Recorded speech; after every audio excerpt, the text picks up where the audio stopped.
बहुत सारी क्वेरीज आ रहे थे कि बायो कैसे करें, बायो की स्ट्रेटजीज कैसी रहनी चाहिए, बायो कहाँ से पढ़ें, बायो में मेन चीज़ क्या आ सकता है AIIMS nursing exam. Hello everyone, I hope you're really good and doing well. So welcome and welcome back to my YouTube channel.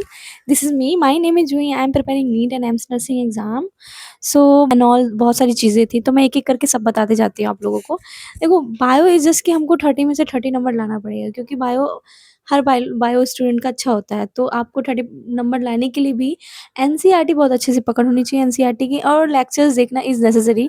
आपको अगर लेक्चर्स देखना है तो you have to go and जाओ चेकआउट करो। बहुत सारे यूट्यूब पे वीडियोस हैं, पीडब्ल्यू के हैं, जीएस प्लैनेट के हैं, एंड नर्सिंग टू नॉर्सेट के हैं, एंड मैनी मोर चैनल्स हैं जो कि पढ़ाते हैं और बहुत अच्छा पढ़ाते हैं। अगर आपने बैच परचेज किया है तो बहुत अच्छी बात है, उससे आप लोगों को और ज़्यादा बेनिफिट होगा, क्योंकि आपको एक एक चीज़ कंसेप्ट बहुत अच्छे से समझ में आएगा। और मेरा बता दूँ तो मैं अभी मिशन 100 और मैंने वेदांतु का बैच ले रखा है, उससे मैं बायोलॉजी पढ़ती हूँ। एंड बायोलॉजी जस्ट कि आपको माइंड में बहुत ज़्यादा चीज़ें रिकॉल करनी चाहिए।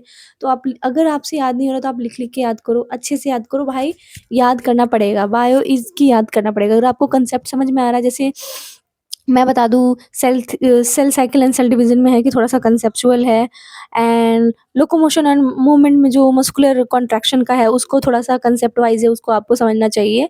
एंड बहुत सारे ऐसे चैप्टर है जिसमें आपको थोड़ा-सा अपना आईक्यू लेवल या अपना थोड़ा दिमाग भी लगाना है, ऐसे नहीं कि बस सिर्फ रट लेना है। वैसे सबको ही अच्छे से रिवाइज़ और अच्छे से पढ़ना है।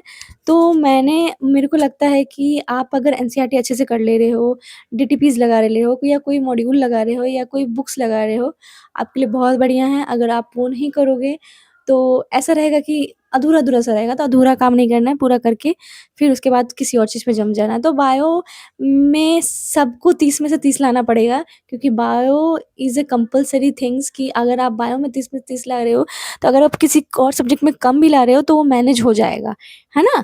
तो हम लोग को बायो को बहुत अच्छे से पढ़ना है, because it's a backbone of every मतलब competition in exam in NEET हो गया, चाहे एम्स नर्सिंग का एग्ज़ाम हो गया, चाहे कोई अदर स्टेट नर्सिंग का एग्ज़ाम हो गया, तो आप लोग को बायो में बहुत अच्छे से करना है। और बायो इज़ ए गुड, मुझे तो बहुत पसंद है बायो, इसीलिए तो नर्सिंग बायो मतलब नर्सिंग की तैयारी कर रहे हैं या नीट की तैयारी कर रहे हैं, तो ऑलमोस्ट सबका बायो बहुत अच्छा होगा जो नर्स बायो की मतलब पढ़ रहा है। तो मेरा अभी मैं बता दूँ, मेरा सिलेबस ऑलमोस्ट इज़ जस्ट कि कंप्लीट है, अब मैं रिवीजन कर रही हूँ। और अगर आप लोगों को कुछ पूछना है तो आप लोग कमेंट में बता देना, मैं आप लोग को सब कुछ बता दूँगी। एंड मैंने सोचा है कि मैं अपना पीडीएफ नोट्स है जो भी है मेरे पास बायो के, मैं उसको अपलोड कर दूँगी। And thank you so much for the watching me, and ऐसे ही बहुत सारा प्यार दिखाओ, और मुझे बहुत अच्छा लगता है कि आप लोग इतने सारे कमेंट करते हो। एंड